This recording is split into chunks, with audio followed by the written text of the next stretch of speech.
Bukod sa mga nasirang tahanan at eskwelahan, bakas din ang epekto ng pagyanig sa mga kabataan sa Mindanao. Nabalot pa rin ng takot. Ngayong bagong taon, hangad natin na maghatid ng ngiti at pag-asa sa kanilang lugar sa ilalim ng Give a Gift alay sa Batang Pinoy Christmas Project. Tuloy ang operasyon ng GMA Kapuso Foundation kahit pa nagkaroon doon ng panibagong pagyanig.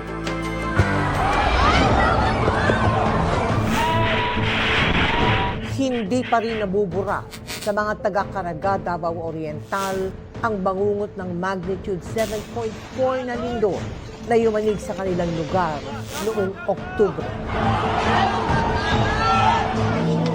Kaya sa tuwing may hilang lindol or aftershock, muling bumabalik ang takot ni Teacher Grace at ng kanyang mga estudyante. Yung kinder ko, nag-iiyak na sila, pumunta sa akin, yumakap sa akin. Pagdating namin dito sa labas, yung mga bata ko is walang tsinelas, walang bag. Sa lakas nga ng lindol, nawasak ang kanilang silid-aralan. Kaya sa stage ng kanilang maliit na covered court muna nagkaklase ang mga estudyante.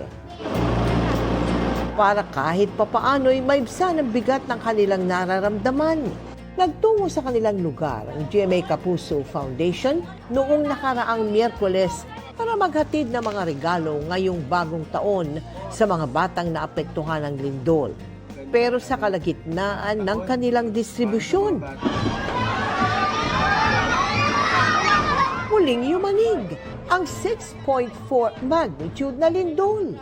Mabuti na lang ligtas ang lahat. Yung DepEd po, nagbigay ng mga psychosocial sa mga bata, sa mga guro, kung paano i-handle ang mga ganitong sitwasyon.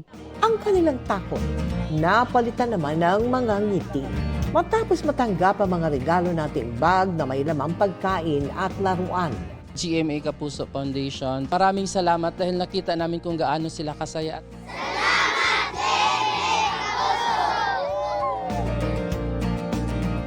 Maraming salamat sa Ronald McDonald House Charities Philippines sa pakikiisa sa ating proyekto. Sa mga nais mag-donate, maaari po kayo magdeposito sa aming mga bank account o magpadala sa Cebuana Lawolier. Pwede ring online via GCash, Shopee, Lazada, Globe Rewards at Metrobank Credit Card.